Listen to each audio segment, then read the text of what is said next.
Yves Guilloux, alias Ralph, alias Guérin-Sérac, est enfin mort le 9 mars 2022. Il avait 95 ans. Anticommuniste fanatique, suprémaciste européen, fondamentaliste chrétien, c'était un homme de réseau et de secret avec beaucoup de sang sur les mains.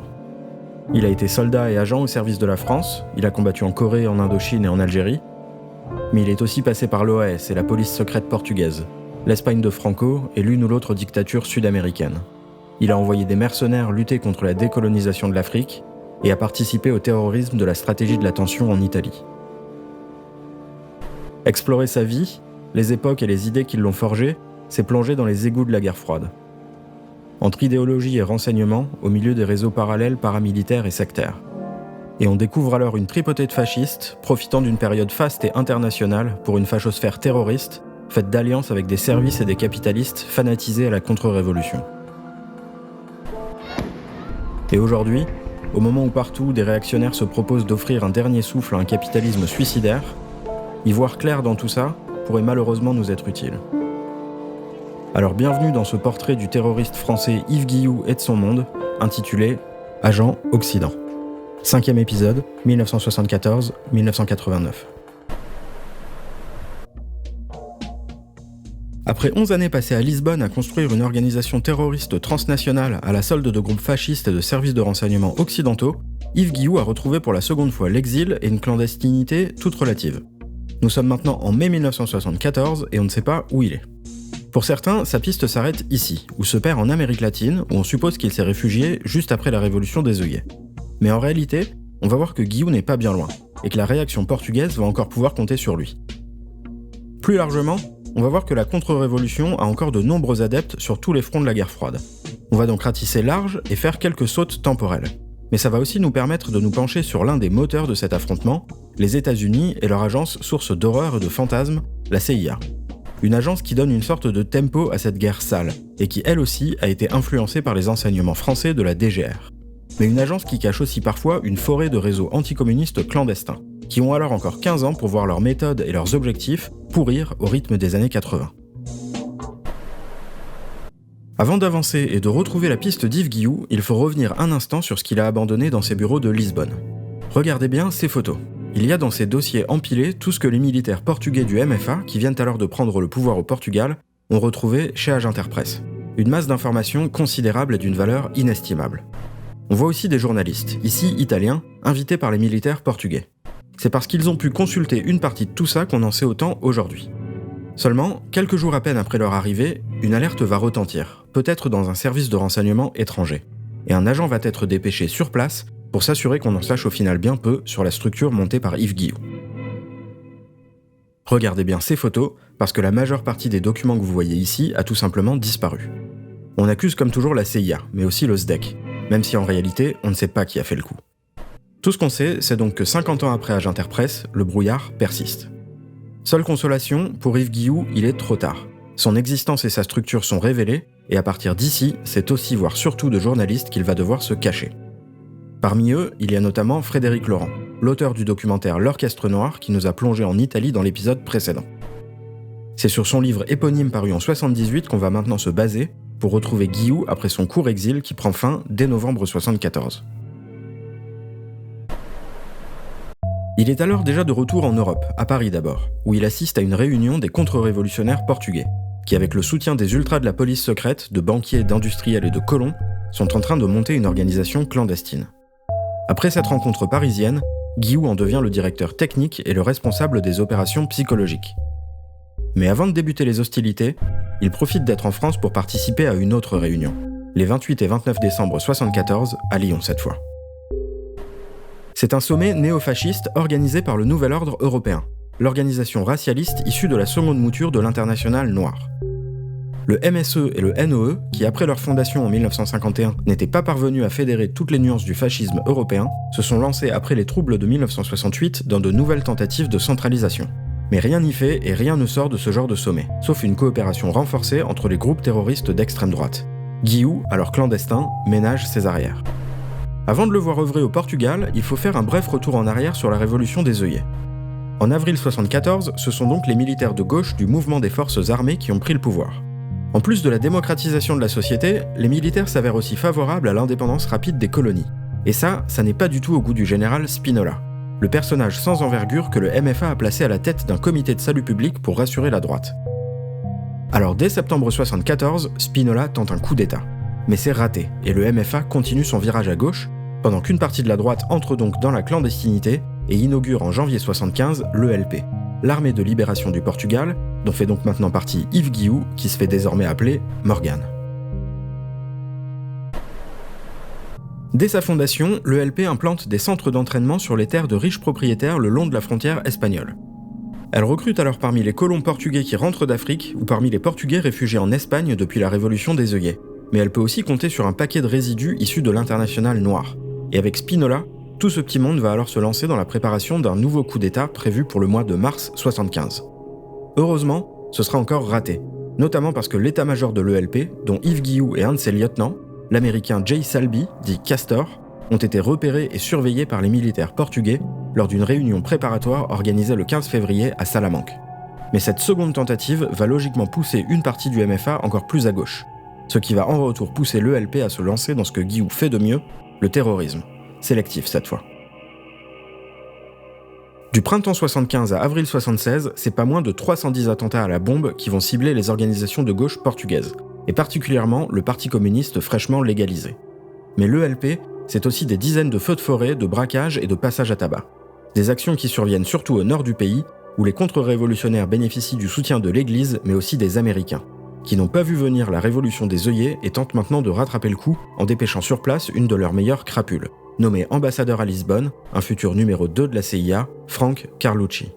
Avant ça, il a été attaché militaire au Brésil en 1964, au moment du coup d'État de la junte locale. Il y a gardé de nombreux contacts qui permettent la fourniture de renforts à l'ELP, qui a alors aussi ouvert un front en Angola, dont on reparlera un peu plus loin. Au Portugal, c'est finalement la reprise en main du MFA par son courant modéré en novembre 1975 et une victoire électorale d'un parti centriste en avril 1976 qui vont stabiliser la situation et empêcher une troisième tentative de coup d'État d'avoir lieu. Mi-1976, l'ELP de Guilloux disparaît donc aussi vite qu'elle était née. Hélas, la contre-révolution n'en a pas fini avec la péninsule ibérique. Mais avant de nous pencher sur l'Espagne, il faut dire un mot de l'archipel portugais des Açores. L'armée américaine y utilise depuis 1944 une base aérienne indispensable pour le ravitaillement de ses avions. Ces petits bouts de terre au milieu de l'océan Atlantique sont donc à peu près tout ce qui intéresse les Américains quand il est question du Portugal. Et accessoirement, c'est aussi la principale raison de l'entrée du Portugal dans l'OTAN.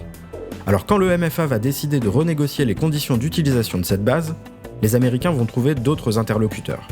Heureusement pour eux, en avril 1975 est né le Front de libération des Açores, un mouvement indépendantiste propulsé par les propriétaires terriens des îles, mais animé, conseillé et équipé par des hommes proches d'eux, Guilloux. Seulement, après quelques attentats et malgré le soutien de la CIA, le FLA perdra lui aussi sa raison d'être quand le MFA redonnera carte blanche aux Américains aux Açores.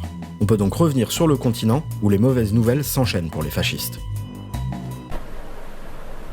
Après la dictature salazariste en avril 1974, c'est la dictature grecque des colonels qui est renversée en juillet de la même année. Puis, en juillet 1975, c'est l'ancien SS Otto Skorzeny qui passe enfin l'arme à gauche. Celui qui était devenu une sorte de saint patron de l'international noir était aussi l'un des patrons du Paladin Group, une organisation semblable à Interpresse, le journalisme en moins et le trafic d'armes en plus. Skorzeny, c'est donc une grande perte pour les fascistes qui ne sont pas au bout de leur peine. Españoles. Franco ha muerto. Enfin, après 35 années de dictature, Franco meurt finalement le 20 novembre 1975. Et ça, c'est un problème de taille pour l'international noir. Parce que depuis 1936, l'Espagne a été un refuge pour des réactionnaires clandestins de toutes sortes. Et parmi les derniers arrivés, on trouve les anciens d'âge Interpresse, des ultras des dictatures grecques et portugaises, des terroristes italiens comme le complice de Guilloux Stefano Delle Chiaie, mais aussi des émissaires de la police secrète de Pinochet, la DINA, et des membres de la AAA, la milice fasciste argentine. Fin 1975, l'Espagne grouille donc de fascistes internationaux. Et c'est sans parler des groupes espagnols ultra du franquisme. Alors quand le roi Juan Carlos va démarrer un processus de démocratisation, une riposte réactionnaire va évidemment se mettre en place. La transition pacifique de la dictature vers la démocratie s'avère plus compliquée que prévu. Dans les villes, la situation est tendue. Des heurts se produisent entre manifestants de droite et de gauche. la violence explose. Il y a encore énormément d'observateurs et de commentateurs qui continuent à vanter cette transition espagnole comme une transition pacifique, alors que cette période des années 1970 et du début des années 80 a été extrêmement violente. Les ultras internationaux et espagnols se réunissent une première fois en mars 1976 à Barcelone, pour confier l'organisation d'une stratégie de la tension à la branche italienne. Puis une seconde fois directement sur le terrain le 9 mai à Montejura, où avec la complicité de la garde civile, les hommes de Delecaille vont attaquer une manifestation des royalistes de gauche. 2 morts et 3 blessés, et ça ne va pas s'arrêter là. Leur agitation se poursuit durant l'été et atteint un second palier avec l'assassinat d'un étudiant le 27 septembre. Et un troisième palier est ensuite prévu pour le 20 novembre, quand les fascistes organisent une manifestation avec une idée simple, voire basique. Déborder cette manifestation et provoquer des affrontements et donc un appel à l'état d'urgence et à l'armée. Mais s'il y a bien des troubles durant la nuit qui précède la manifestation, il n'y a pas d'affrontement conséquent, et c'est donc un échec. Alors 2 mois plus tard, les fascistes préparent une semaine sanglante à Madrid qui démarre le 23 janvier 1977 avec l'attaque d'une manifestation. Un étudiant est tué de 2 balles à bout portant. Le lendemain, à l'aube, un général est enlevé par un pseudo-groupe maoïste. Et en fin de matinée, une manifestation d'étudiants protestant contre le meurtre de la veille est violemment réprimée par la police qui tue une étudiante. Le soir même, un commando attaque un cabinet d'avocats communistes à l'arme lourde. 5 morts et 5 blessés graves. Et plus tard dans la nuit, un second commando attaque un local syndical heureusement vide. Toute cette violence suffit à provoquer l'agitation dans les casernes de la capitale, et les ultras de l'armée et les fascistes clandestins n'attendent alors plus qu'une réaction violente de la gauche pour réprimer et instaurer un état d'exception. Mais la gauche espagnole ne tombe pas dans le panneau. Le 26 janvier 1977, le cortège de 100 000 madrilènes qui accompagnent les 5 avocats au cimetière ne donne aucune excuse aux militaires. Et dès le mois de février, la police va commencer à faire le ménage parmi les fascistes et arrêter 11 personnes, dont une grosse poignée d'Italiens.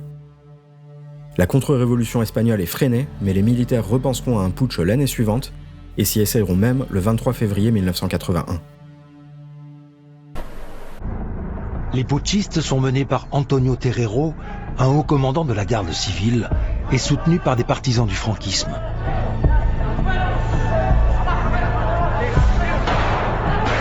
Les députés sont pris en otage.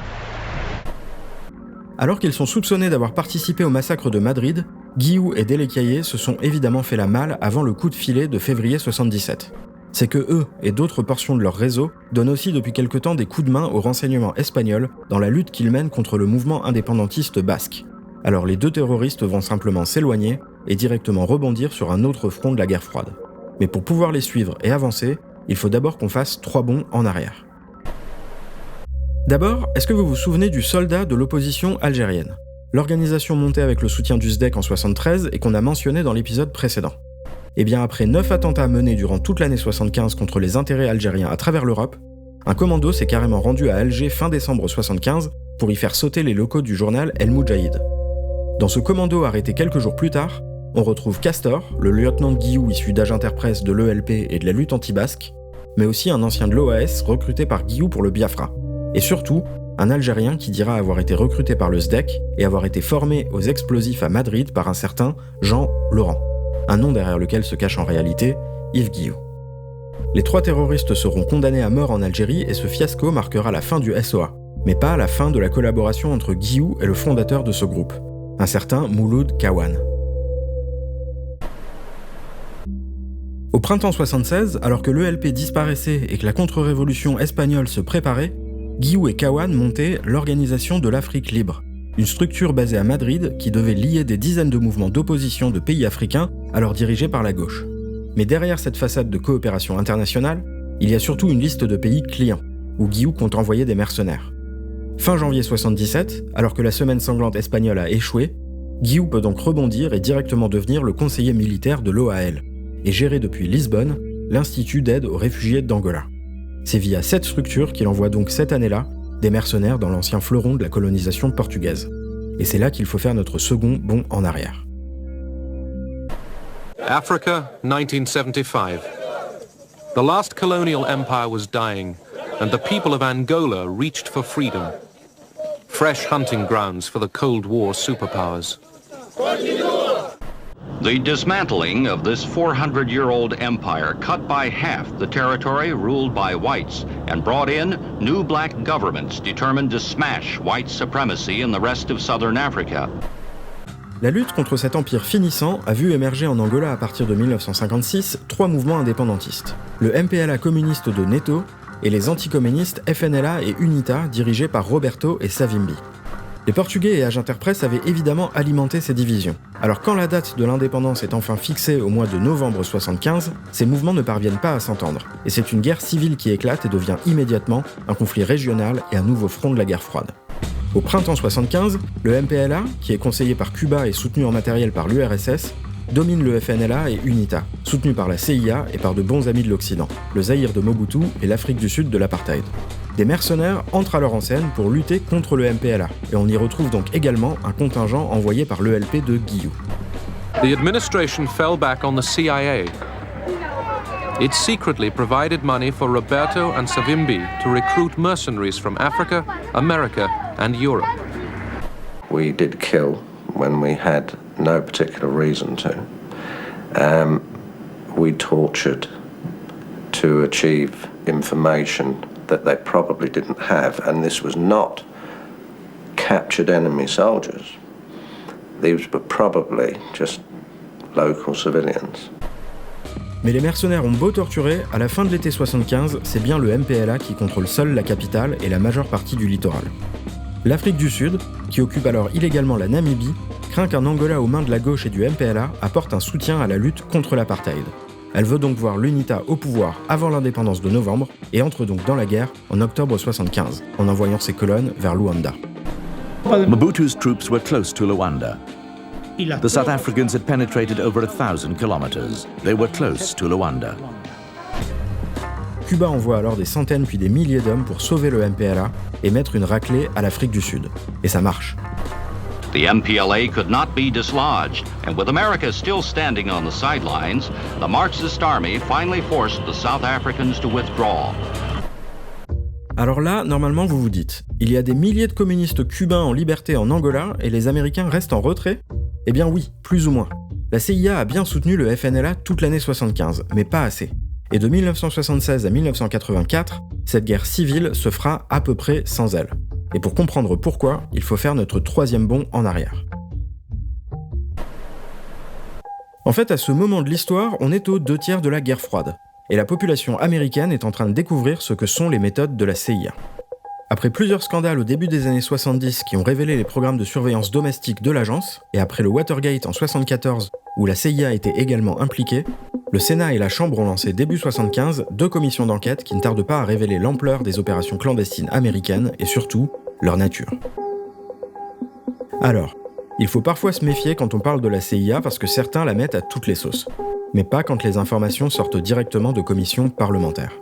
Or, parmi les révélations des commissions de 75, il y a notamment les projets d'assassinat de dirigeants étrangers, l'opération Mockingbird qui utilisait des journalistes dans une campagne de propagande via des organes de presse comme Radio Free Europe, le rôle de l'agence dans des coups d'État en Iran et au Guatemala, le soutien de l'agence aux dictatures en Uruguay et au Brésil, les guerres secrètes menées au Laos, au Cambodge et en Indonésie, et peut-être surtout l'opération MK Ultra, qui consistait à torturer et à droguer des citoyens américains à leur insu dans le cadre d'expériences sur le contrôle mental.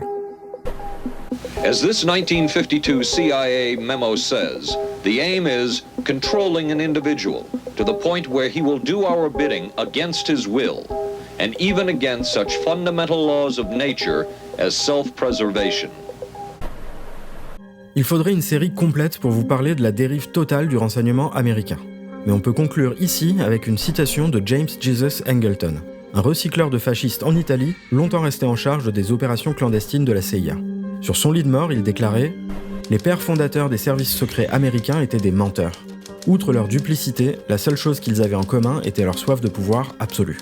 Si vous vous trouviez dans une pièce avec eux, vous étiez dans une pièce remplie de gens dont vous deviez croire qu'ils méritaient de finir en enfer.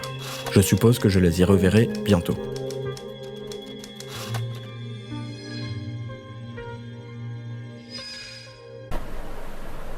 Tout ça pour dire que les rapports de ces commissions sont tellement accablants que les parlementaires américains n'hésitent pas à mettre une muselière à l'agence et à passer des mesures restrictives qui sont explicites dans le cas de l'Angola. C'est l'amendement Clark et il interdit toute aide secrète de la CIA. ainsi que la livraison d'armes, le financement ou la formation de tout mouvement paramilitaire en Angola. Pas question de faire de ce pays un Vietnam africain. Voilà donc une des raisons pour lesquelles, début 77, après ses échecs au Portugal et en Espagne, Yves Guilloux se démène pour envoyer des renforts dans ce pays. Et pourquoi la même année, son complice, Stefano Delle Chiaie, va carrément devenir un temps conseiller militaire de Jonas Savimbi, le chef de l'UNITA. Parenthèse, Dominique Deroux, qu'on a croisé dans l'épisode précédent pour son livre Le 5e Empire, qui nous a livré le prix des formations à la contre-guérilla, a lui aussi été conseiller de Savimbi. Mais évidemment, le vide laissé par l'absence relative et momentanée de la CIA sur tous les fronts clandestins de la guerre froide n'a pas tardé à se combler. D'autres réseaux et d'autres clubs anticommunistes ont vu le jour, et c'est donc peut-être dans leur giron que Guilloux a continué la lutte ces années-là. Le premier de ces clubs est né en 1976 pour coordonner les actions anticommunistes dans la zone Afrique-Moyen-Orient. C'est le Safari Club, qui tire son nom du lieu où il est né, le domaine de chasse kényan du sulfureux homme d'affaires et trafiquant d'armes saoudien Adnan Khashoggi, l'oncle du journaliste Jamal Khashoggi, assassiné par le régime saoudien en 2018. You're mentioning somebody that was extremely controversial. A lot of people didn't like that gentleman that you're talking about. Whether you like him or didn't like him, things happen, but he knew nothing about it, and we can leave it at that.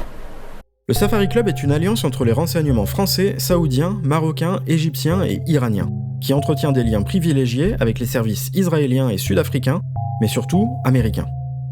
Voilà comment débute la charte du club.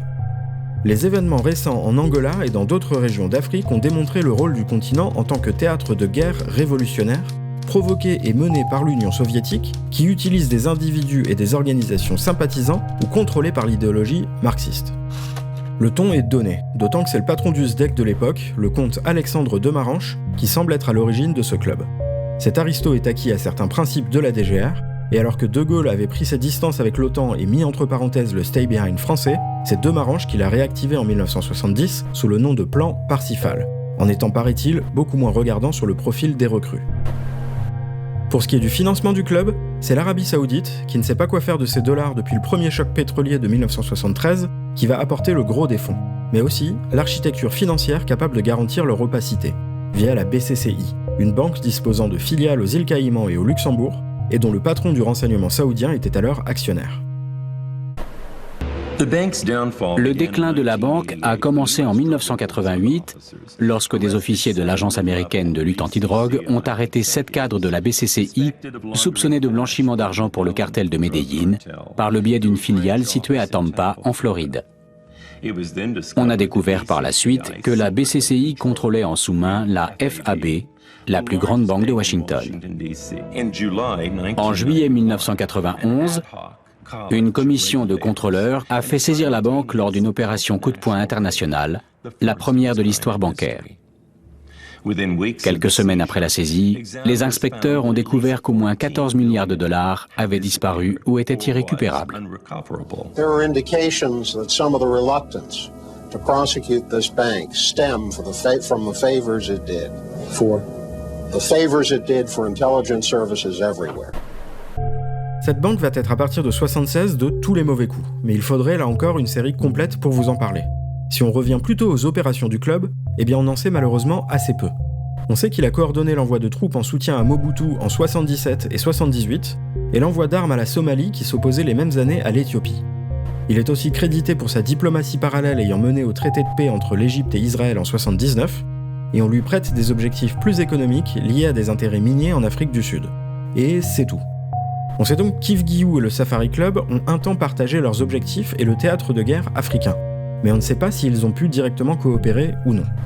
On ne sait pas non plus si les activités africaines de Guilloux ont continué après 1977. En réalité, à partir d'ici, la piste devient floue, mais tend plutôt à indiquer qu'il a suivi Delle Chiaie les années suivantes en Amérique latine, où un autre club anticommuniste s'est formé en novembre 1975.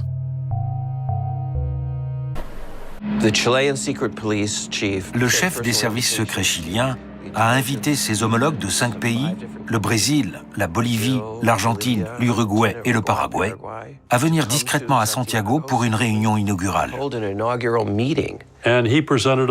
Il leur a présenté un plan de coordination de leurs renseignements pour permettre aux forces de sécurité de chaque pays d'opérer à l'intérieur des autres et de mener des opérations conjointes. À la fin de la réunion, l'Uruguayen a dit « Nous devrions nommer cette organisation Condor, en référence à l'oiseau national du Chili. Ainsi est née l'opération Condor. » À la fin des années 70, cette internationale de la terreur participe à la folie meurtrière qui fait des centaines de milliers de morts, de torturés et de disparus sur tout le continent.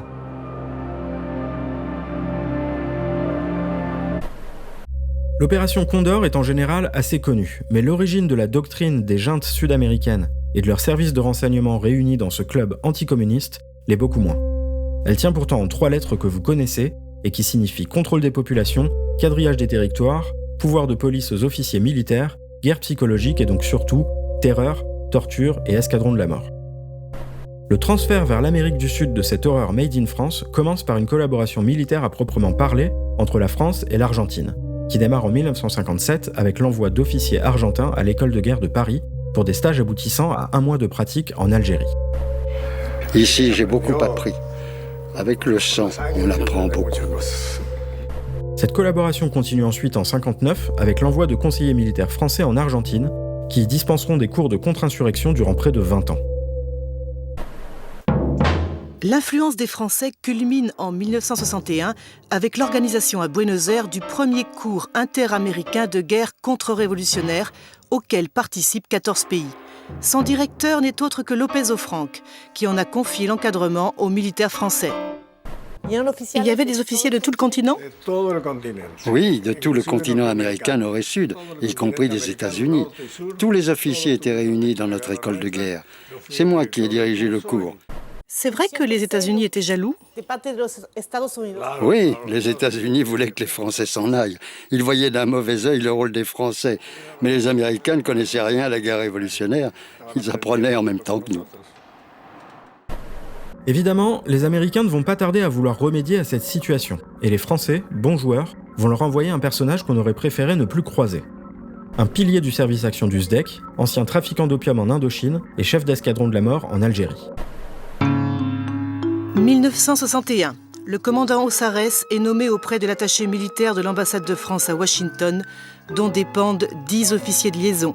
Ossarès, lui, rejoint Fort Bragg, le siège des forces spéciales qui interviendront massivement au Vietnam. Nous n'avions aucune expérience. C'est pourquoi nous avons fait venir des instructeurs de France. Nous avons lu des études, des livres pour apprendre de l'expérience des Français. Quel type de livre avez-vous lu ? Le livre de Trinquier. Nous avons reçu la guerre moderne en 1961. C'est Paul Ossarès qui avait travaillé avec Trinquier qui nous a apporté les épreuves du livre à Fort Bragg. C'est à partir de ce livre que sera conçu ce que nous appellerons l'opération Phoenix. J'ai envoyé le livre à Robert Comer qui travaillait alors à la Maison-Blanche. Robert Comer. Cet agent de la CIA est nommé à la tête du bureau de Saigon en 1967. Dirigeant une unité d'escadron de la mort, il est chargé d'éliminer les réseaux du Viet Cong dans la population vietnamienne. Une guerre très sale, baptisée Opération Phoenix. C'était une copie de la bataille d'Alger. Le résultat fut dramatique, et c'est un euphémisme. Il y eut au minimum 20 000 personnes tuées. Oui, tuées. Des civils ? Oui. Parenthèse. La révélation de l'opération Phoenix est un des scandales qui entachent la CIA au début des années 70 et prépare le terrain des commissions qui lui mettront une muselière. Il faut aussi noter qu'au Vietnam, les Américains, comme les Français avant eux, ont financé une partie de leurs opérations clandestines en facilitant le trafic d'opium. Ça aussi, c'est peut-être Ossarès qui le leur a appris. Ossarès, qui sera plus tard attaché militaire auprès de la dictature brésilienne. Mais reprenons le fil. Au début des années 60, les Américains ne comptent pas uniquement se servir de la DGR au Vietnam. Ils sont traumatisés par la révolution cubaine de 1959 et comptent bien empêcher tous les pays du cône sud de basculer à gauche. Et pour ça, ils ont un formidable outil de dissémination de la doctrine militaire française. L'École des Amériques de Panama. Ce nom est toujours associé à l'histoire des dictatures latino-américaines. Créée en 1946 par les États-Unis, l'école se spécialise dans la guerre antisubversive au milieu des années 60. C'est ainsi qu'au nom de la lutte contre le communisme, 60 000 officiers latino-américains seront entraînés dans ce qu'on appellera l'école des dictateurs. Cette histoire est connue, mais ce que l'on sait moins, c'est le rôle qu'ont joué les Français dans la formation des instructeurs américains.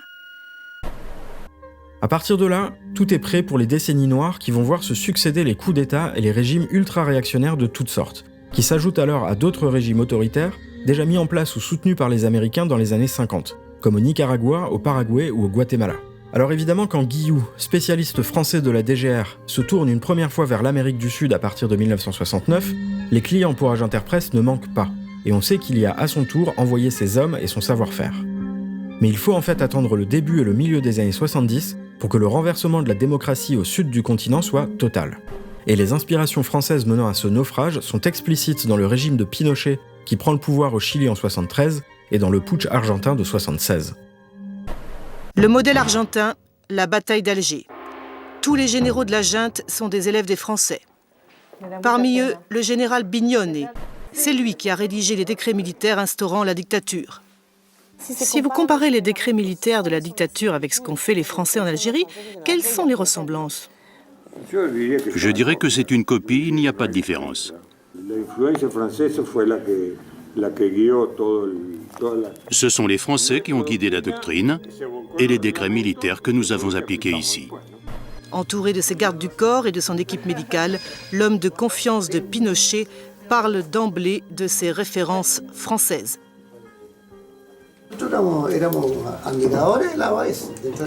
Nous étions de grands admirateurs de l'OAS pour son attitude valeureuse et combative.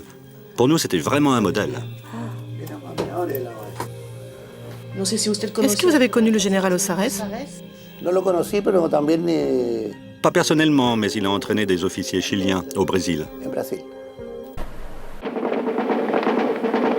Ironie de l'histoire. Alors qu'il avait été réalisé pour dénoncer la guerre sale menée par les Français, le film « La bataille d'Alger » a été utilisé pour former les militaires argentins à la lutte antisubversive. Plus qu'à n'importe quel autre moment, l'Amérique du Sud devient alors une sorte d'enfer réactionnaire où se mêlent donc les influences théoriques françaises et les soutiens américains. Et où, comme en Algérie, au Vietnam ou en Italie, la terreur devient l'arme psychologique de prédilection.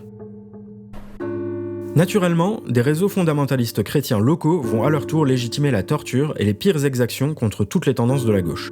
Celui qui ressemble le plus à la cité catholique et qui en est le plus proche, c'est Travail, Famille et Propriété, du fanatique Plinio Correa de Oliveira, dont je n'ai malheureusement pas le temps de vous parler.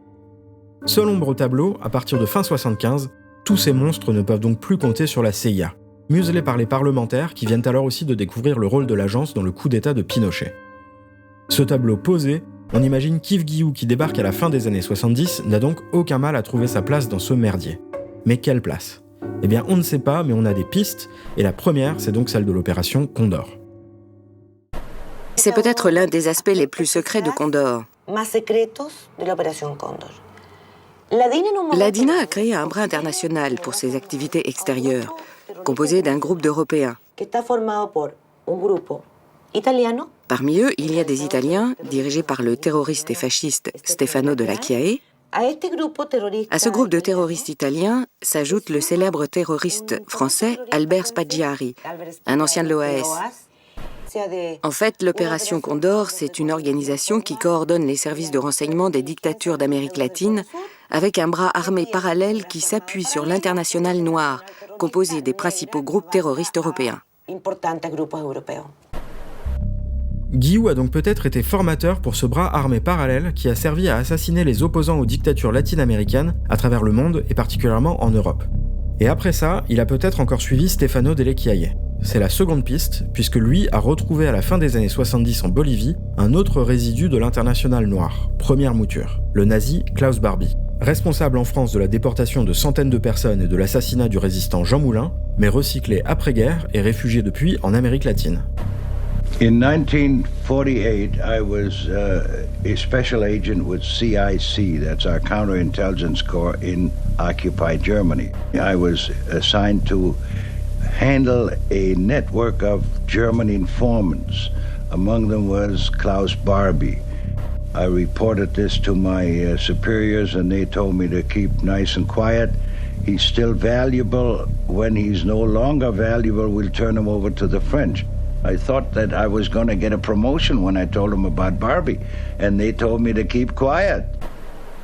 Mais les Américains n'ont jamais balancé Barbie. Et en 1980, ils participent avec Delekiaye à un coup d'État à La Paz, et au trafic de cocaïne qui finance ce putsch et fait ensuite de la Bolivie une narco-dictature. Delekiaye était chef d'un escadron de la mort, mais Guillou a 10 ans de plus que lui, et à 54 ans, il n'est pas certain qu'il avait encore le physique pour crapahuter à la recherche d'opposants à exterminer. Alors il aurait plutôt migré vers la Colombie.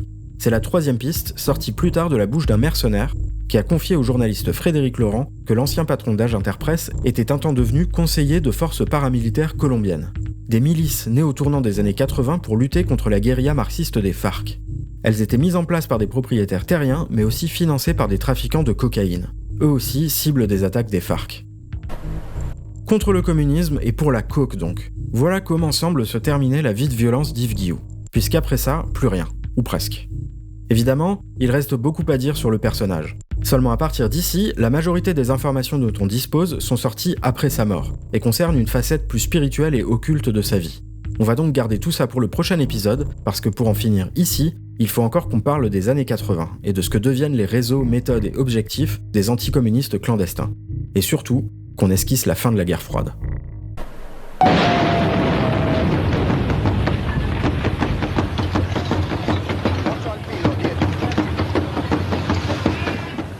In 1980, a bomb exploded at Bologna railway station, which killed 86 people.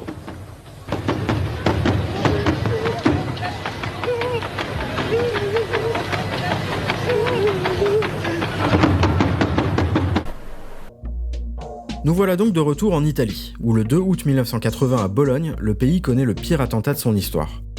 L'enquête est évidemment sabotée par des agents du SISMI, le renseignement militaire rebaptisé pour faire oublier les errements du CID. Mais la justice remonte quand même jusqu'à un groupuscule fasciste déjà accusé de terrorisme. Et c'est là que certaines enquêtes italiennes vont commencer à se recouper. Puisqu'en s'intéressant au banquier de la mafia, Michel Sindona, les juges vont mettre la main sur une liste des membres de la loge maçonnique Propaganda Due. Ils réalisent alors que les agents du SISMI qui avaient saboté l'enquête de Bologne en étaient membres, et qu'ils avaient agi sur ordre du patron de cette loge, Licio Gelli, un ancien fasciste de la République de Salo, recyclé par les Américains et reconverti notamment dans le trafic d'armes. Puis en rouvrant le dossier d'un coup d'État manqué en 1970, les juges prouveront l'implication d'autres membres de la P2, et apprendront que l'ancien Premier ministre et membre du Cercle, Giulio Andreotti, avait lui-même bidouillé une enquête et détruit des preuves pour maintenir la loge dans l'ombre et protéger Gelli. Les années de procédure italienne finiront ensuite par révéler que la P2 était mêlée à toutes sortes de scandales politico-financiers, mais aussi que Gelli planifiait l'instauration d'un régime autoritaire en Italie et que la loge avait fini par remplacer les vieux réseaux de la guerre froide dans l'instrumentalisation des groupes fascistes et de leur terrorisme.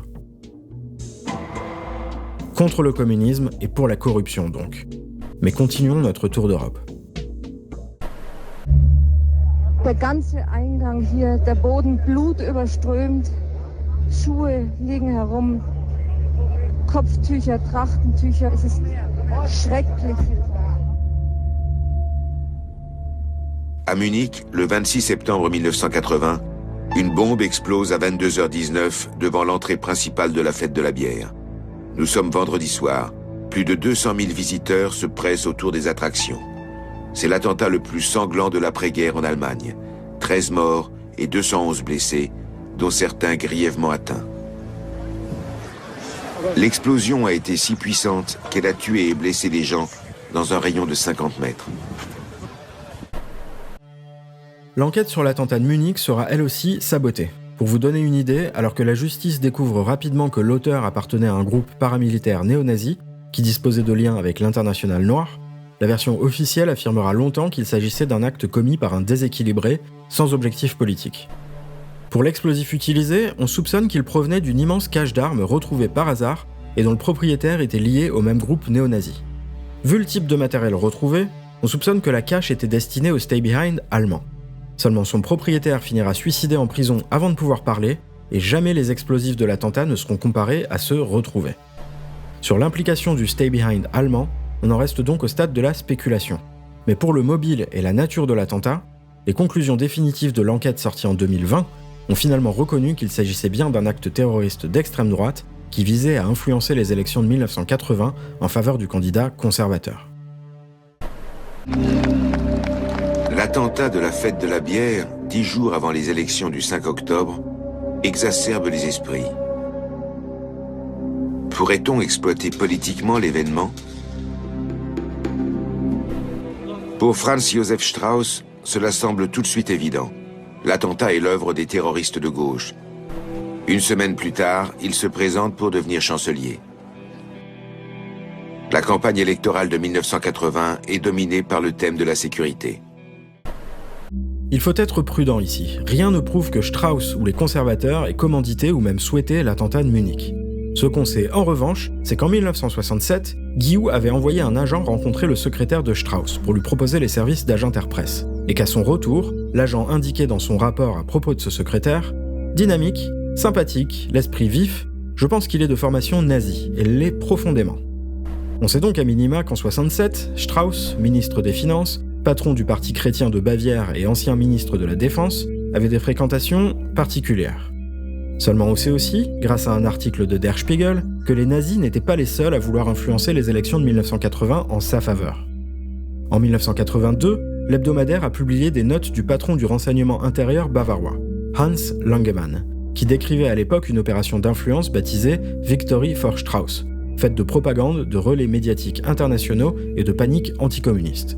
Derrière cette opération, Langemann voyait le Cercle, qu'il décrivait comme un groupement informel de politiciens conservateurs et anticommunistes, de publicistes, de banquiers et de VIP. Le Cercle, dont Strauss était un des membres fondateurs. Seulement en 1980, le Cercle avait un peu changé. Jean Violet, son ancien patron qui trempait alors dans l'affaire des avions renifleurs, un scandale à 900 millions de francs dont une partie s'est évaporée, avait été remplacé à la tête du club par le Britannique Brian Crozier, qui tentait depuis plusieurs années de faire du Cercle un réseau plus anglo-saxon, dont l'objectif devait être de soutenir l'Afrique du Sud et la vague conservatrice de Thatcher et Reagan. Une vague dont Strauss devait être le troisième pilier. À propos de Crozier, il faut quand même ajouter qu'il était depuis 1958 lié au colonel Antoine Bonnemaison, un spécialiste des opérations psychologiques au SDEC, dont les conférences servaient à la formation des militaires français au CIPCG d'Arzeux, ce centre intellectuel du fascisme où, comme on l'a vu dans l'épisode 3, les officiers apprenaient la DGR, l'action politique et l'ingénierie sociale. De Bonnemaison, Crozier dira plus tard qu'il avait changé sa vie, et que c'est lui qui l'avait introduit aux théories de Lacheroy. Et si Bonnemaison souhaitait à la fin des années 50 l'instauration d'une société fortement structurée pour contrer une société de masse trop perméable au communisme, Crozier plaidera lui à la fin des années 70 pour limiter le pouvoir des partis dans les démocraties libérales et pour créer un corps stable de politiciens professionnels. Contre le communisme et aussi un peu contre la démocratie libérale donc. Mais malgré ses soutiens variés, qui ressemblent à un millefeuille familier, Strauss perdra les élections de 1980. Seulement en Allemagne, au moins, l'objectif de la terreur est désormais connu. Ce n'est pas le cas de notre prochaine destination.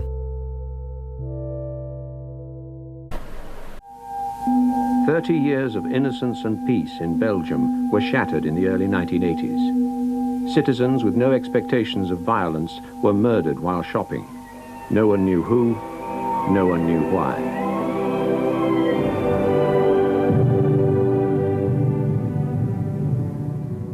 On a vu donc quelqu'un courant avec un masque de carnaval, avec un fusil.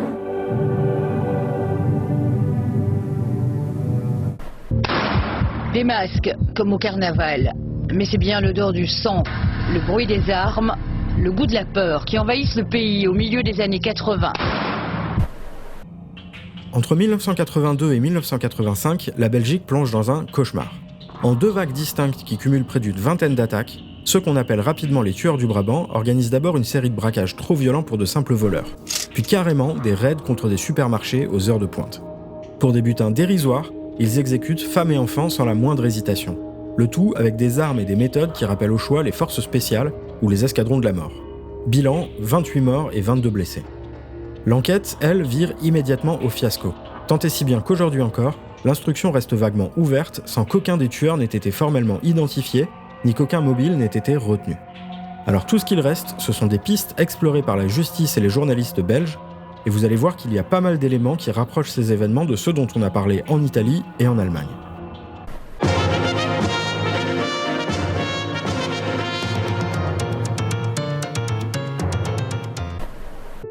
En Belgique à l'époque, on retrouve d'abord un étrange groupuscule fasciste, le WNP, monté par un indique des renseignements belges qui finira suicidé dans d'étranges circonstances. Parmi les membres de ce groupe, on retrouve des gendarmes, d'anciens militaires et des agents de renseignement qui diront avoir simplement infiltré cette organisation. Mais on y trouve aussi des jeunes fascistes en mal d'action, dont certains diront qu'ils pensaient travailler pour les renseignements, pour l'OTAN ou pour une structure parallèle pour laquelle ils remplissaient en tout cas des missions. Et on vous fait faire des petites choses, et puis encore des petites choses, et puis on peut plus reculer parce que vous êtes tenu et coincé par les petites choses que vous avez fait avant, et ça vous oblige à en commettre des grandes après. Éric Lamers, jeune militant d'extrême droite, est formé pour tuer quand il est recruté dans un groupe clandestin néo-nazi créé en 79 par un ingénieur Paul Latinus, dit le Maréchal. Il dit avoir fondé le groupe à la demande des services secrets américains pour lutter contre le communisme. Un autre responsable, Michel Libert, prétendait que l'émission viendrait de personnes haut placées. Autre élément troublant, des membres du groupe néo-nazi ont fait des repérages dans des grands magasins avant les braquages. On a reçu des ordres, on a exécuté, on a rentré nos avis, les heures d'ouverture, les heures de fermeture, tout ce que vous pouvez connaître sur un grand magasin, comment sont installés les rayons, etc. Savoir pourquoi et à quoi ça devait servir. C'est une parmi des centaines de missions qu'on vous demande, c'est une des choses que vous rentrez. Ce que l'on en fera plus tard, ça c'est le grand point d'interrogation. Là, vous commencez à voir le problème. Seulement à côté du WNP, il y a d'autres groupes clandestins, comme un club de gendarmes réactionnaires, le groupe G, avec des membres issus des forces spéciales de la gendarmerie, et des militaires et des agents qui dispensent des formations à la contre-insurrection à tout ce petit monde. Le millefeuille prend forme, mais il faut encore ajouter à l'arrière-plan des fascistes historiques, comme Émile Leclerc, le voisin de table d'Yves Guilloux au Grand Dîner Charlemagne de 1969. Lui parle alors depuis plusieurs années de projets de coup d'État, mais aussi d'union des droites et de pouvoir fort. Et pour ça, comme Paul Latinus d'ailleurs, Émile Leclerc s'était rapproché d'un cercle conservateur, le CEPIC, l'aile très à droite du Parti chrétien francophone, dont la figure centrale était Paul van den Boenans, dit VDB, un autre ancien ministre de la Défense, farouche anticommuniste, membre du cercle et de l'AESP, et lié aux conservateurs du CEDI et aux fascistes de la World Anti-Communist League.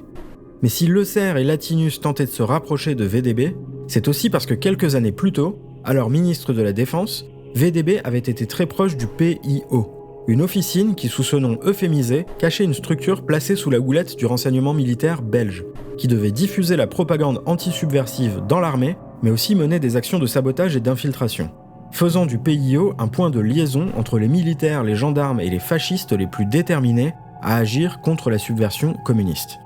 Voilà ce qu'en disait son patron, le major Bougerolles. Ça répond à un besoin, à un moment donné, à la volonté d'un chef, à la volonté d'un ministre, qui a trouvé, comme je vous le disais tout à l'heure, les hommes nécessaires pour réaliser ce contrat. C'est terminé. Dans un climat de guerre froide. Dans un climat de guerre froide, dans un climat où la subversion était en phase montante à l'époque. Ce que nous appelons, en tant que spécialistes entre guillemets, de cette fameuse guerre révolutionnaire, c'est ce que nous appelons la phase 1 du schéma de Trotsky, évidemment. Pas le temps de vous expliquer ce qu'il appelle le schéma de Trotsky, d'autant que c'est une absurdité fabriquée par les théoriciens de la DGR et pas du tout par Trotsky. Mais pour vous donner une idée, la phase 1, c'est celle où la gauche s'organise au sein de la société. Partis, associations, syndicats et presse militante. Et c'est déjà beaucoup trop pour ce genre d'homme. Vous étiez particulièrement intéressé par la guerre psychologique, forcément. Absolument. Tout ce qui est guerre révolutionnaire et subversive m'intéressait très fort. Vous avez été à Fort-Brax aussi ?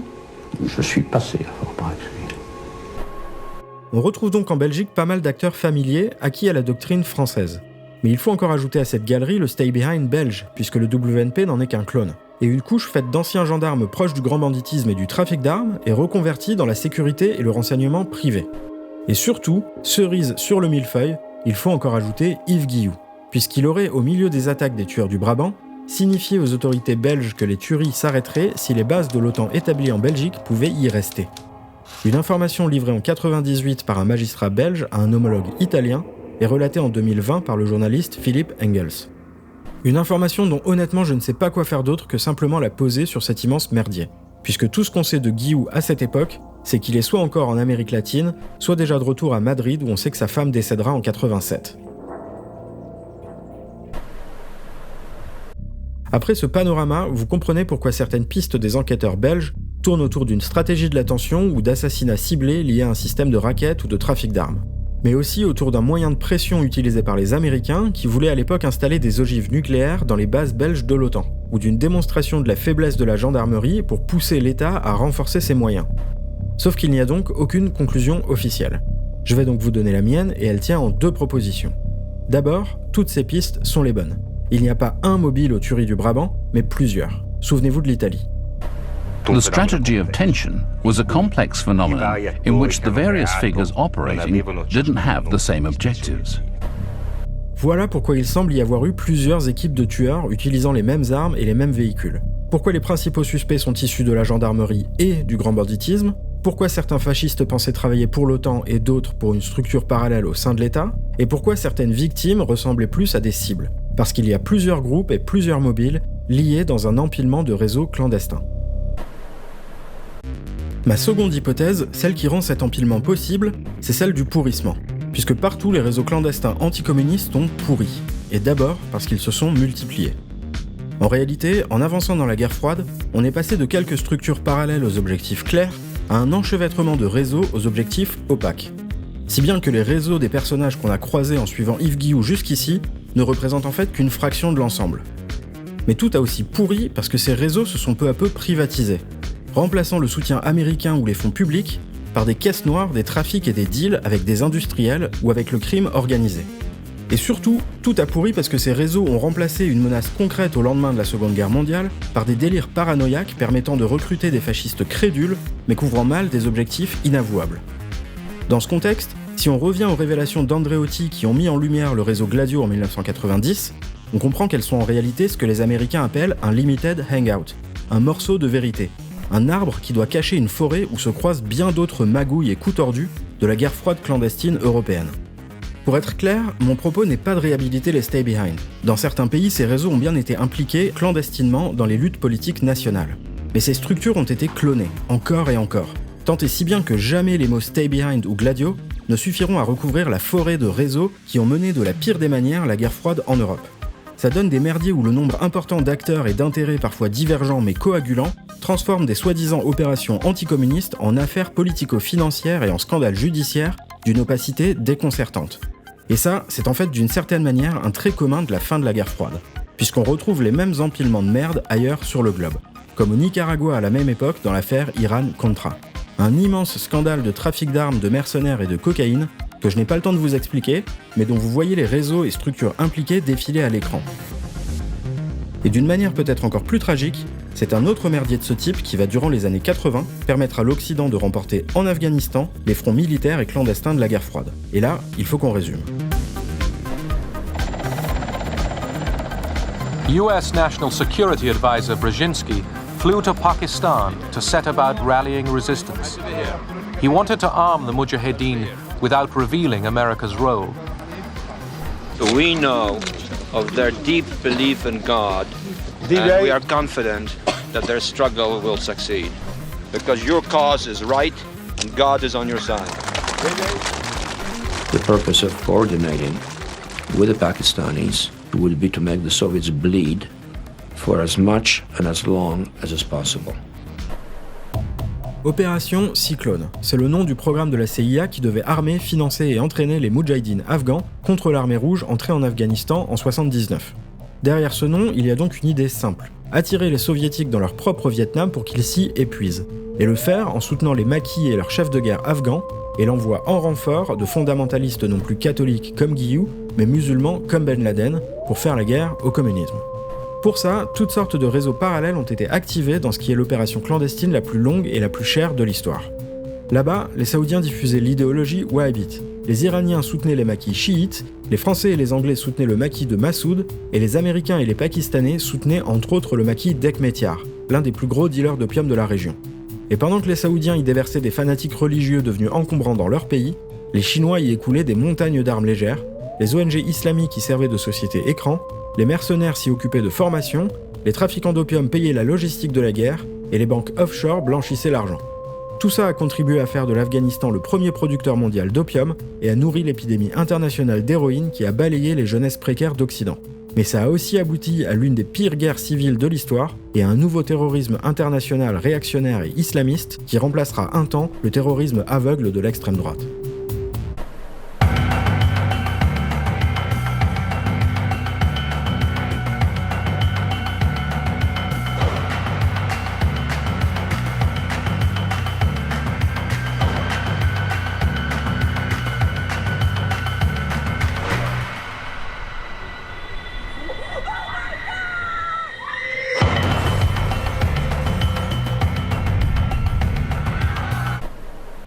Alors contre le communisme et pourquoi exactement ? Voilà la question qui traverse la grande guerre de l'Occident, de ses valeurs et du capitalisme contre leur alternative. Parce que s'il est clair que sa victoire dans la guerre froide a permis au capitalisme d'achever sa mondialisation, grâce à un ordre international unipolaire et hypocrite, mais vaguement libéral, le parcours d'Yves Guilloux raconte lui une autre histoire. Celle d'une guerre conservatrice et réactionnaire, clandestine, antidémocratique et corrompue, visant à prolonger un ordre colonial ou à imposer partout un ordre social inégalitaire. Alors qu'en est-il de ces fameuses valeurs occidentales ? Eh bien on arrive ici à une contradiction essentielle. Parce que libéraux, conservateurs et réactionnaires ont gagné cette guerre ensemble, en combattant sous la bannière de ces valeurs occidentales, mais sans jamais en partager la définition. Et si ce flou était bien la condition de cette alliance, pour les réactionnaires comme Guilloux, ça n'a jamais été un compromis, puisque pour eux, les valeurs occidentales n'étaient pas un prétexte, mais bien le champ de bataille en tant que tel. Et la guerre froide qu'un épisode d'une guerre beaucoup plus ancienne pour la définition même de ces valeurs. Alors pour les réactionnaires, la chute du communisme soviétique n'a pas mis fin à leur combat, mais uniquement à cette alliance de circonstances. Et 35 ans plus tard, alors que l'ordre mondial issu de la guerre froide vacille sur fond d'impasse néolibérale et de changement climatique, eux aussi comprennent qu'une nouvelle recomposition est en cours, et que les libéraux ne sont plus en position de force. Alors ils comptent bien en profiter pour enfin imposer leurs valeurs occidentales, et c'est donc aussi pour comprendre ce qu'elles sont réellement qu'on doit encore plonger dans d'autres réseaux et facettes de la vie d'Yves Guilloux. Mais ça, ce sera pour le prochain épisode.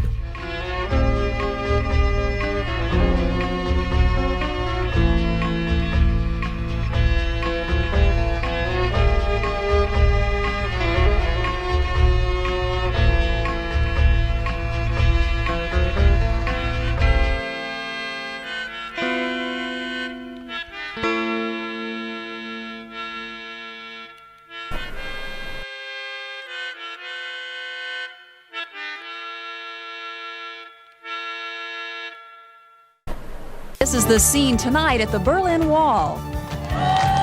We'll take you there live.